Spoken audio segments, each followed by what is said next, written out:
I'd rather be in steel-tip boots, Carhartt pants, and a hard hat, working hand in hand with people in production, operations, quality. I learned that was probably the best way for me to understand my customers' challenges, how to differentiate myself in that sales process. I was told a long time ago that I only needed to be 10% better than the guy that was in last. I took that to heart, and I always wanted to be like 110% better. Learning what the customer makes and how they make it is extremely important in industrial sales. Welcome to the show. I'm Gil Welsford, third generation valve entrepreneur and founder of ValveMan.com.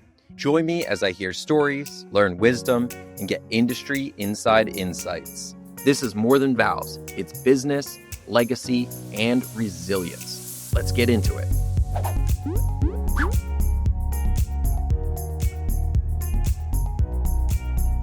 Hey guys, welcome to the Fully Open Podcast by ValveMan. I am here at the Valve Manufacturers Association in Alexandria, Virginia, and I am very excited to have Scott Grimes on the line today. Scott and I have known each other for, maybe 20 years now? No, maybe 15 years. We've had some great times hanging out together, drinking beer, what I'm sure we're going to get into, Scott. But happy to have you on the show. I'm excited to be here, and I appreciate the invitation. Absolutely, man. Absolutely. So I would love to just start out. Why don't you just tell us a little bit about your career? And I'd love to start all the way back from, I know there were some like car sales days, so I'd love to like go all the way back to we're going to go started. That deep? No, yeah, we're going to go that deep. Let's go that deep. Deep. Right. So sales started for me back in 1987 when I got involved in specialty retail, and I was always drawn to really the more high-end market segment. So back in those days, the really high-end audio and video equipment was really accelerating. So I worked for one of the most renowned retailers on the East Coast. I was based out of Bryn Mawr, Pennsylvania. And really in a short time, I became like the number 2 salesperson in an entire company, which really didn't matter that much to me because I was having way too much fun selling the first CD players to hit the Philly market. And that lasted for about 2 years. And then I went to work for a high-end automobile dealer, basically in the same area. And that just really helped broaden my understanding of how to communicate and talk with people. But it also was taking a toll on my personal life because specialty retail is really a 7-day-a-week job. And so an opportunity came up to get into industrial sales. And the thought there is I was starting a family that I would actually have my weekends free. And little did I know I was going to get exposed to industrial process, industrial process, instrumentation, and filtration. And it was really the filtration side of the business because there was, and still is, a very strong annuity model tied to filtration. And I've been in it ever since 1990. And it's been a very interesting experience, to say the least. You know, it's interesting that you came from the car market because we have quite a few members of our team at Welsford Company and at ValveMan that did come from the auto world in sales. And I think one of the reasons that happens a lot is first lifestyle. Is, you know, it's really easy to say to a guy, hey, do you not like working on Saturdays? And would you like to be able to spend time at home with your family on the weekend, right? But secondly, you need to be fairly technically oriented, I would say. You have to have a technical mind to sell cars at, I think, a high level. So you also have to have that same type of mindset and understanding of mechanical equipment when you're selling in the industrial markets. So it's actually a really great like feeder industry for ours, I believe. Yeah. I always would tell people that if you want to work with people, there's a couple things that you can do. You can go and work in the restaurant industry for a year and a half, or go and work in retail sales. and you will learn so much about yourself and, of course, your customer. And I did the restaurant thing when I was a kid. Yeah. I loved it. I loved it, man. I thought it was such a fun job. Yeah. So you are pretty active on LinkedIn. I've noticed. I know sometimes you're active, and then other months it might go a little bit more stagnant, and then you'll get a little bit more active.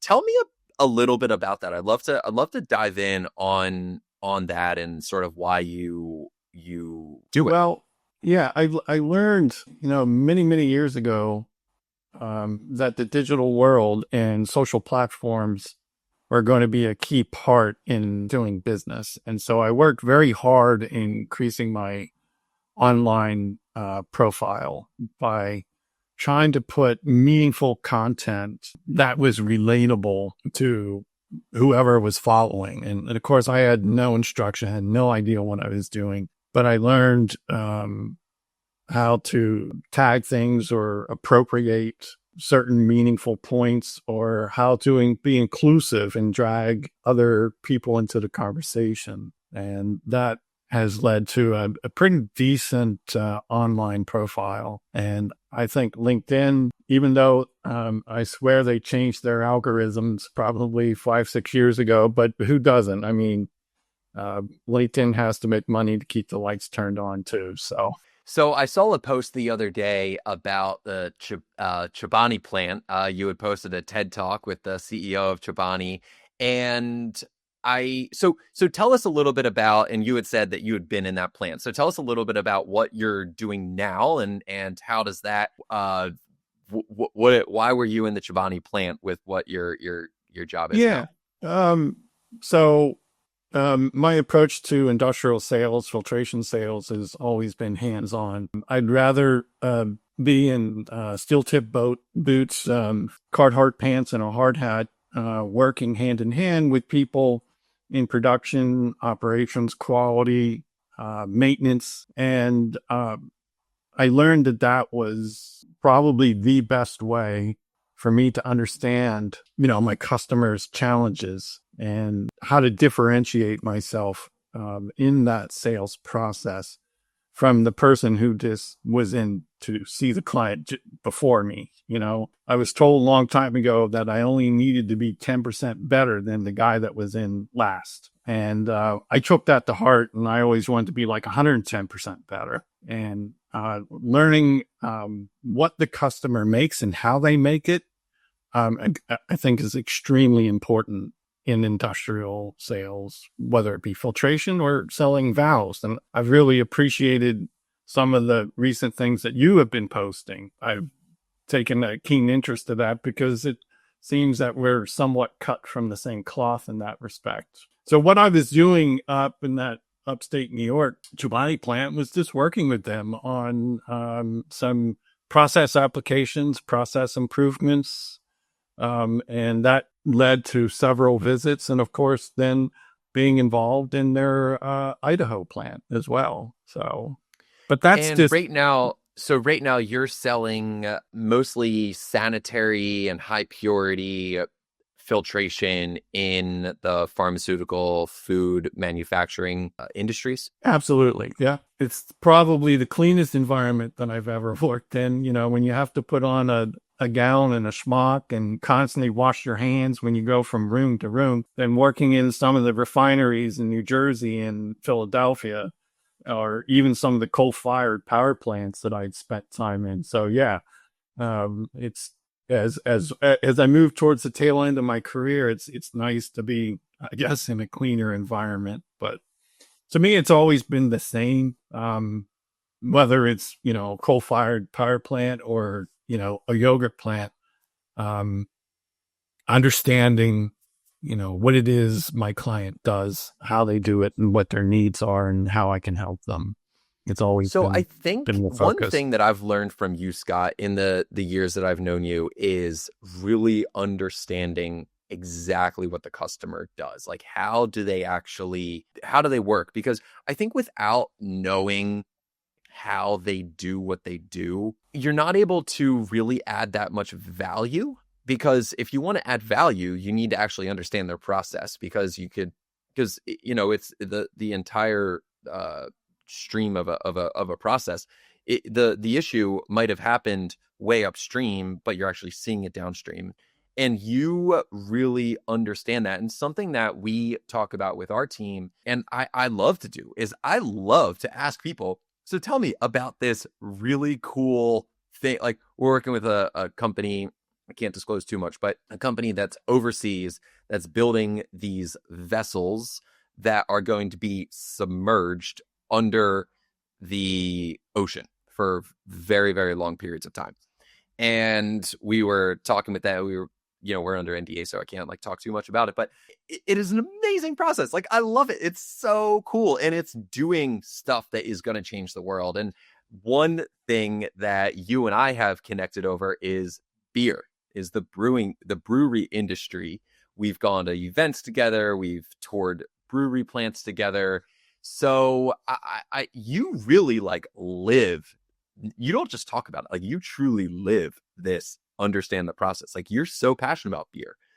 Yeah. Well, it's not just beer. Working in the food and beverage industry, when I'm teaching and training, I try to tell people, first and foremost, you are one of your customers. You're a consumer. And I always encourage them to go home and look in their refrigerator, look in their pantry, and think about what it takes to make that product shelf stable, or to have the freshness or the flavor profile that it has. And especially in today's market, where the consumer is really pushing manufacturers for cleaner and greener labels and more natural ingredients, functional ingredients, that's a challenge, and it requires changes in process. And I can get the newcomer into the industry to understand that simple principle. I think that it sets them up for greater success. And I kind of had the same teaching back in the early 90s when I was part of the American Filtration Society, and I sat in with many lessons at Wells Shoemaker, who was one of the forefathers of the American Filtration Society. And even though he was speaking Greek to me, I could tell his passion. And I always felt that if you're passionate and if you truly believe in what you do, you're going to be successful. And I have to tell you, I saw that with your dad when I met him 30 years ago. So, and I see it in you and Jason as well. So it's, I don't know. I think it's a testament to that kind of personality, Well, I said this before, and it will not be the last time I say it, that Dad always has told me valves make the world go round, and filtration as well. And it's true. And it literally just makes our job so much fun. I don't look at what we do as selling. I actually don't like the word selling, because at the end of the day, we build relationships, we understand process, and we work with our customers. That's our goal, is not to just, I don't want our business to ever be salesy, hard press sale. No, we're just there to help you. And if our product is not the best product, we'll tell you, and that's okay. And we just want to be that long-term partner with our customer. And I do think that's a paradigm shift that sets a lot of really great, I'm putting this in quotations, salesmen apart from some of the guys that might just flash in this industry for 3 years and then burn out, because there's really long-standing relationships with a guy like Scott Grimes at Chobani, right? Or at Victory Brewing, or at all a myriad of different places. You're not going to upend that relationship that Scott has with those people just by calling and being salesy and all that. And it's also just more fun to understand your customer, understand their process, work with them, try to figure out how to make their business better. Absolutely. And I've seen it over the 30 plus years I've been doing this, that there's a commoditization effect. and it's inevitable. You can't really fight it. You see it in the physical products that I've sold over the years, but you also see it in some of the businesses and their approach to business. And I always believe in differentiation. And the only way that you can achieve that is through excellence, through quality, not just in your products, but your approach to people. And, the people talk about, emotional EQ and stuff like that. I think there's no one special ingredient. It's a combination of things. I think first and foremost, you have to have the DNA for it. If you don't, as you just pointed out, you're going to burn out. And when I think about what drew me to the craft beer industry, other than the product itself, was how open they were. I remember I was attending an event in Pittsburgh, and I'm standing patiently in line waiting to sample some beers, and there's two brewers standing behind me from different companies, but they were talking about how a fermenter had stalled and they needed help with a certain yeast strain. And the one guy said, yeah, just come on by my place, pick up some and take it to your place. And I was like, who does that? Who does that? But I remember when I was talking with one of the founders from Victory, they said early on that if one succeeds, we all succeed, or if we all succeed, then it helps the industry as a whole. Now, granted, the craft beer industry has been through numerous market adjustments, and it's kind of going through one now, but it's here to stay. When you look at the data, it's incredible of what they've been able to do. And what I really appreciated about is that small business, almost altruistic approach to how they, conduct their business and compete or don't compete with one another. So that's, I think, one of the reasons outside of the fact that the product tastes so good. I love that. I never have heard the concept of you are your customer's customer.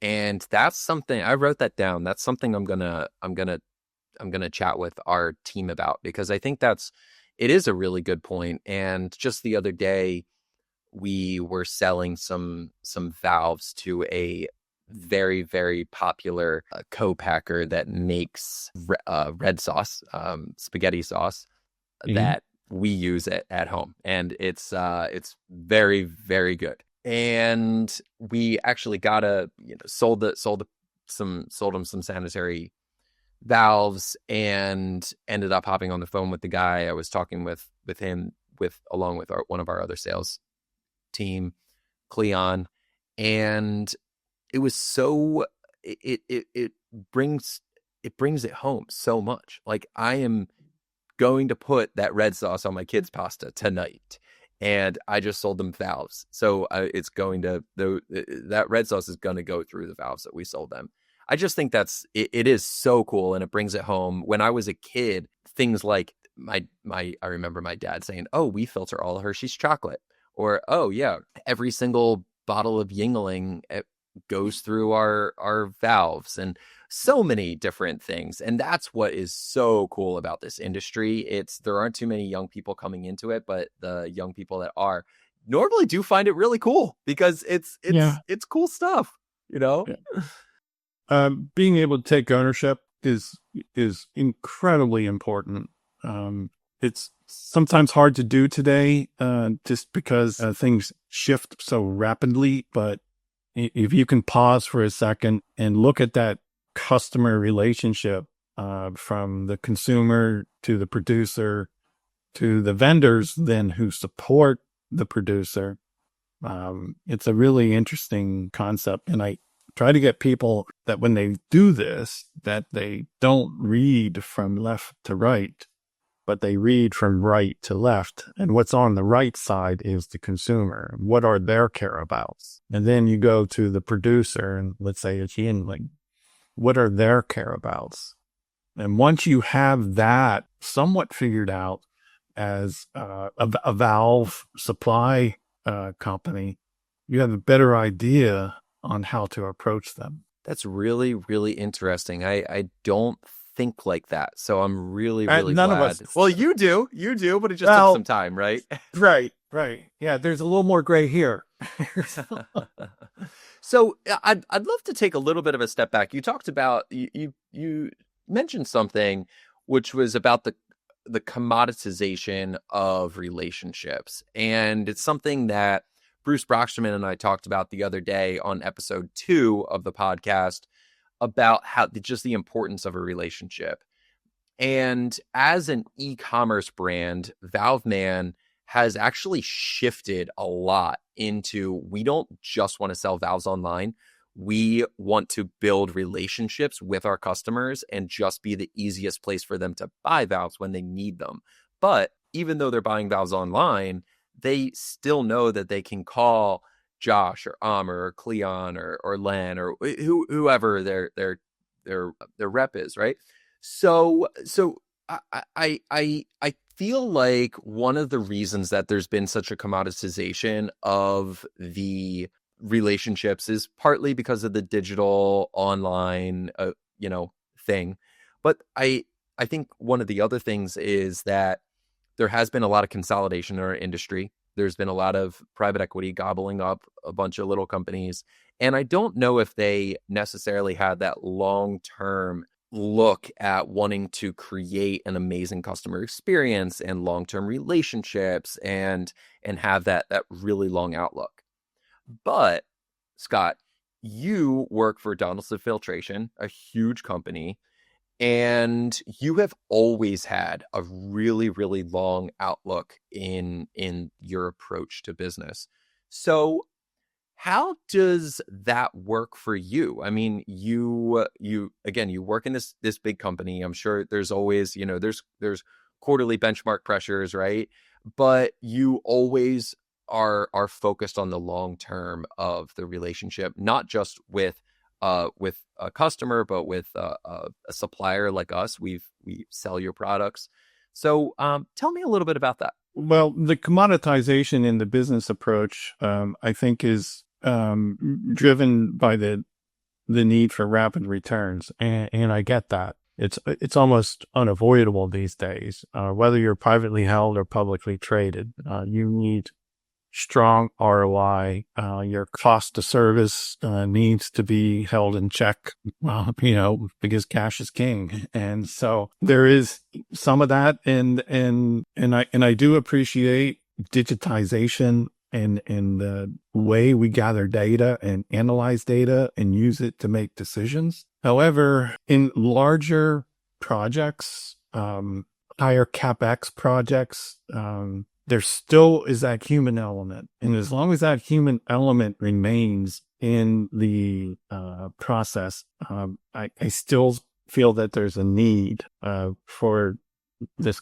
almost empathic approach as a salesperson to the customer, to break some of that commoditization, to build some differentiation, to make the customer feel valued through this process. I think that's important. Now, if we're talking about, a 10-inch melt-blown cartridge that you can buy at Home Depot for $10, I'm not looking to make that buying experience mindful or enriching.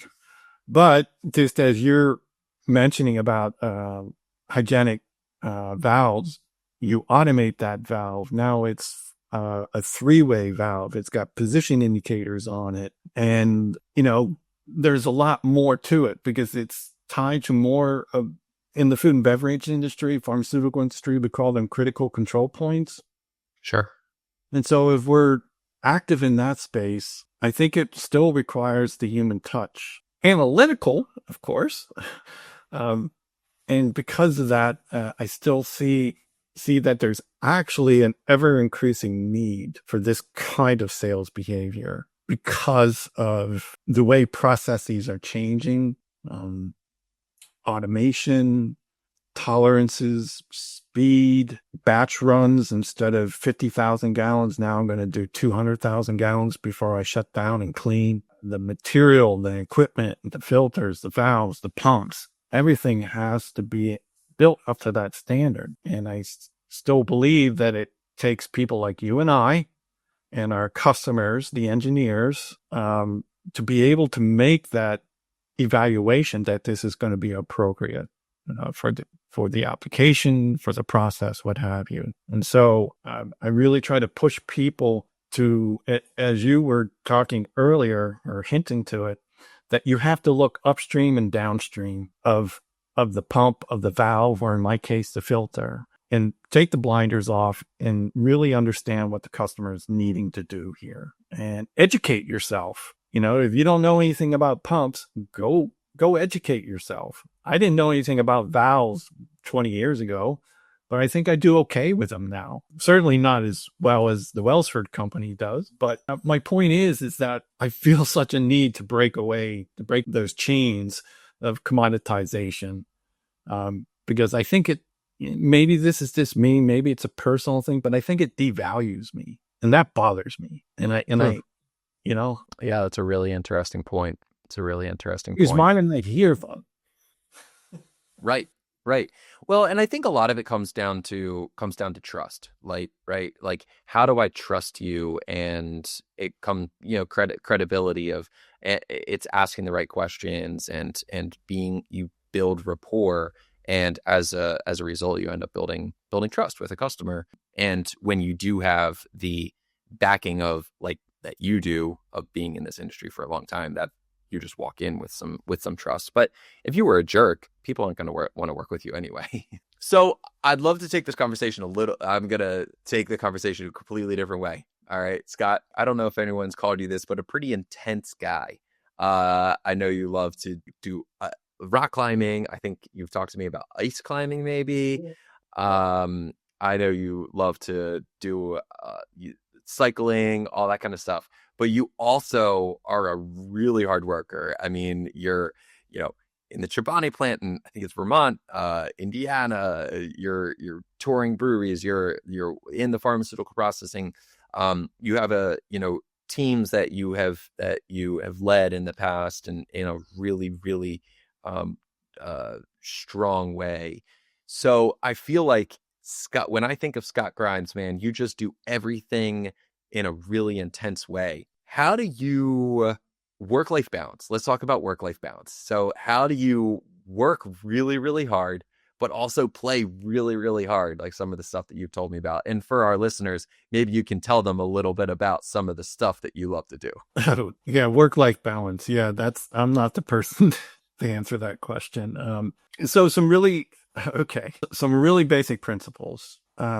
So earlier on, when I had aspirations to being the world's greatest rock climber or whatever, I used to say, I play, therefore I work. And I think that's why I connected with your dad so many, many years ago, because I would tell stories and he would tell stories. I'm like, yeah, we get it. But when you step back and take a look at it, I think it comes down to self-discovery.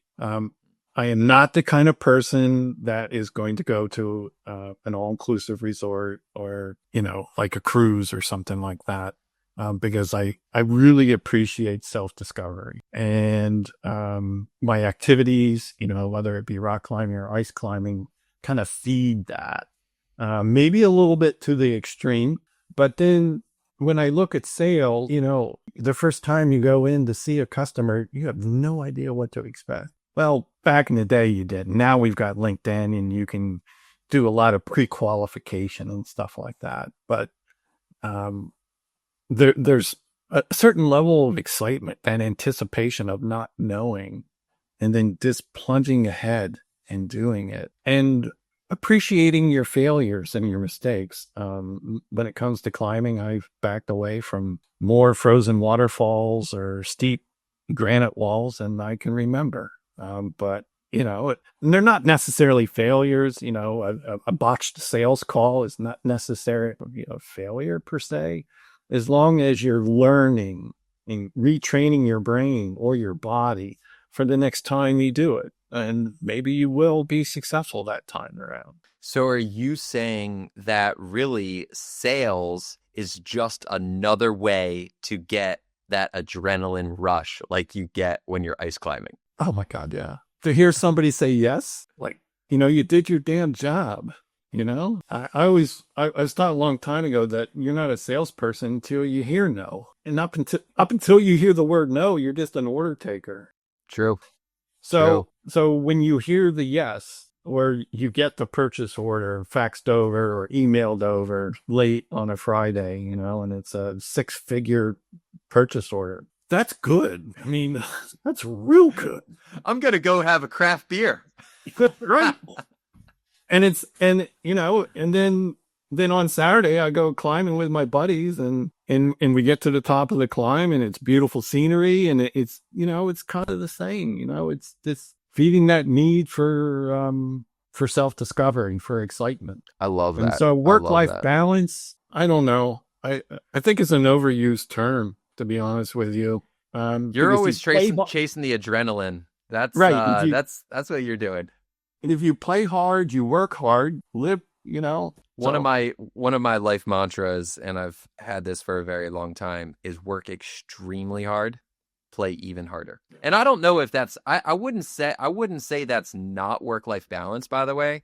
That's just, a lot of good sales guys or people that end up in management are pretty intense people, and that's just what it is. What it is. So my wife and I joke, we call it extreme parenting. We're taking our kids on.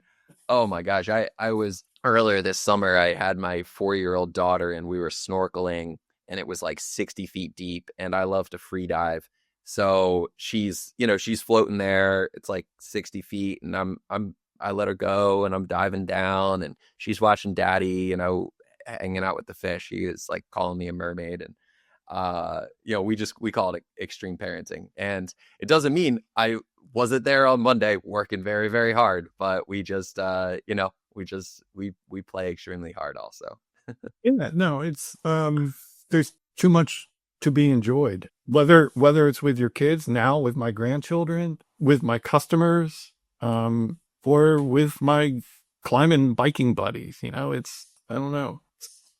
I don't know any other way, to be honest with you. Sure.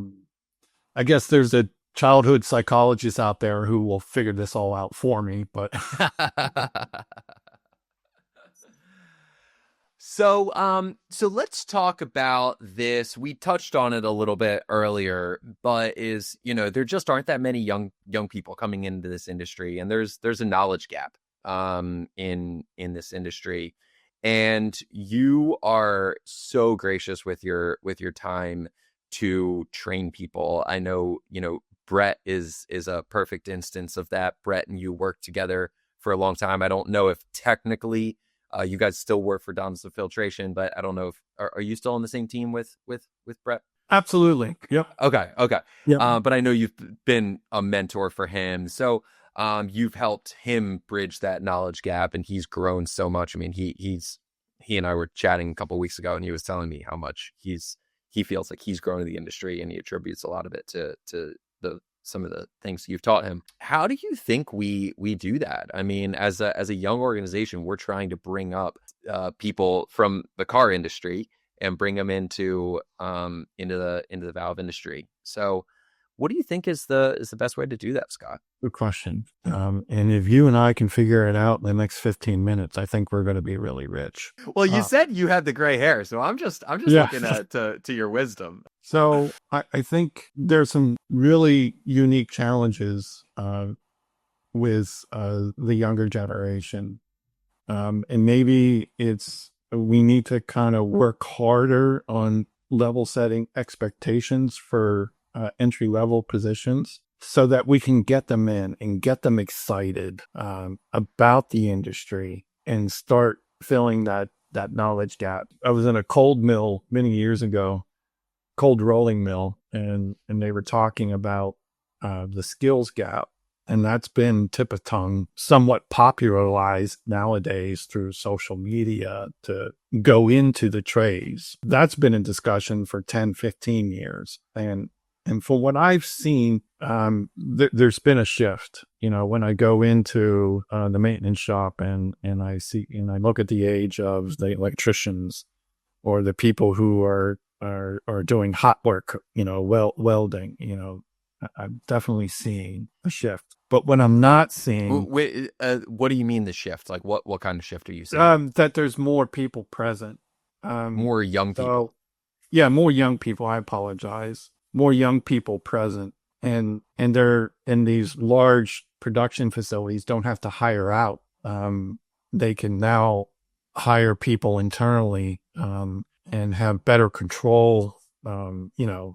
Over the quality of the work. So I've definitely seen a shift there. I don't think it's like it was back in the early 90s when I first got into the industry, but I've definitely seen that bridge on the skills side start to shrink a little bit. The gap on the knowledge side, I think that's a bigger challenge nowadays. And I'll give you an example. So I was working at this cold rolling mill, and they had just brought in these two relics, Cincinnati Millicron rolling mills that were built back in the 60s. And they were making all kinds of changes to them. So I call this the Frankenstein effect. And they're documenting, there's drawings and all that stuff.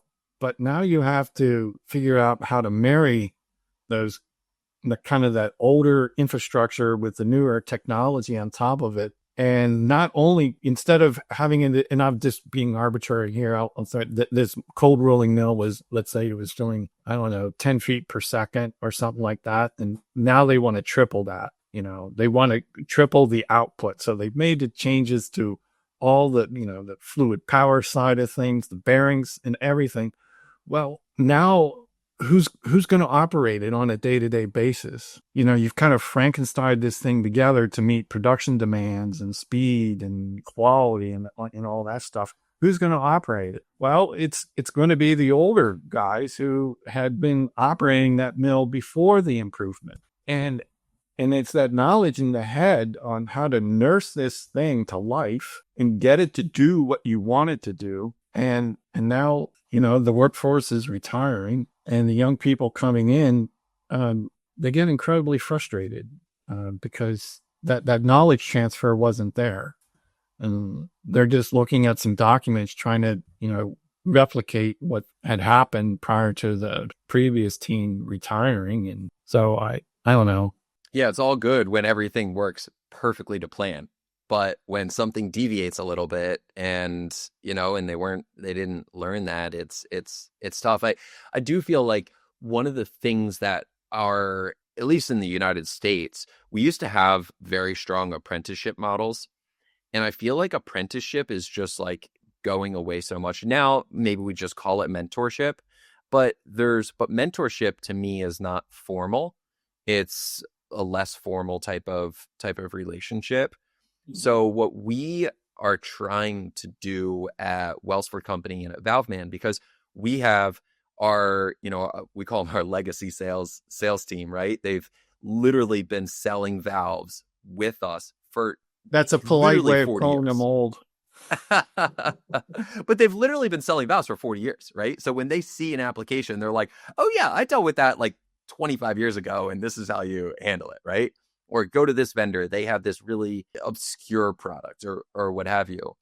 And the younger folks, we can teach them the basics, right? Like we can teach them what a CV is and, how to size a control valve and all that kind of stuff. Like that's the easy stuff. But that mentorship or that apprenticeship that takes so long, that's one of the things that we're trying to do at ValveMan, at Welsford Company, is have some of that like knowledge transfer and skills, knowledge, but it takes a really, really long time. And we're trying to like almost stack the deck as quickly as possible because these guys are going to retire, right? I mean, we just had a guy yesterday tell us that he was like, I'm going to work until I die, which we're like, don't recommend that, but that's what he wanted to do. And now he's saying, hey, I want to come up with a retirement plan, which I'm like super happy for him about.